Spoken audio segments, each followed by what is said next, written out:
আওয়ামী লীগের বহু নেতাকর্মী মারা গেছে, তাইলে আওয়ামী লীগ মারা যাচ্ছে, বিএনপি মারা যাচ্ছে, জামাত মারা যাচ্ছে, চরমোনাই মারা যাচ্ছে, এটা ভয়াবহ অশনির সংকেত। এটা আমাদের কখনো কাম্য নয়। এ পর্যন্ত আপনি এই রাজনীতির নামে এই হানাহানি করে আমাদের দেশের এই ধরনের মানুষগুলি কিন্তু মারা গিয়েছে।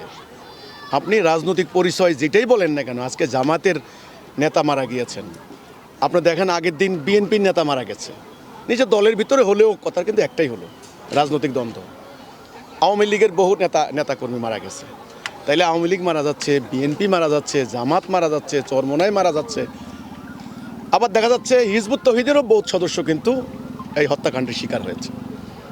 এখন আপনি এভাবে শোক আমরা প্রতিদিন শোক জানিয়ে যাব, বরং আমি যেটা বলেছি তাড়াতাড়ি এই সিস্টেমটা থেকে আমাদেরকে বের হইতে হবে।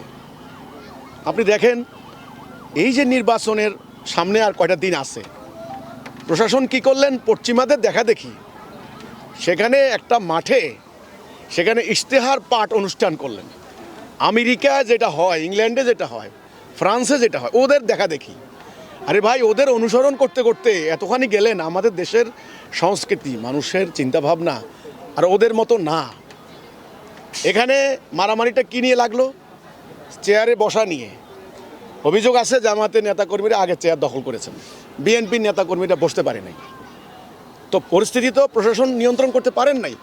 আপনারা জানেন রাজনৈতিক দলের নেতাকর্মীদের এই ধরনের মনোভাব, আপনারা জানেন তাদের এই সংস্কৃতি, এই দোষাদোষী, এই রেষারেষি, সামান্য চেয়ারের জন্য খুনাখুনি করে। আপনারা জানেন না?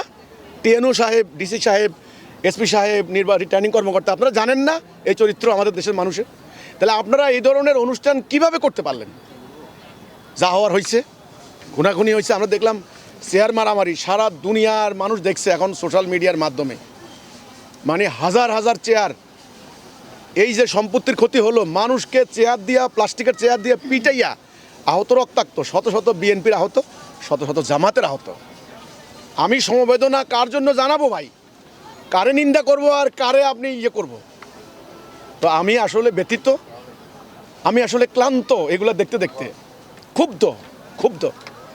আমার স্বনির্বন্ধ অনুরোধ, এই হানাহানির রাজনৈতিক প্রক্রিয়া, এই পলিটিক্যাল সিস্টেম, এটা থেকে বের হইতে হবে, এটা বাদ দিতে হবে। এটা হলো আমার কথা।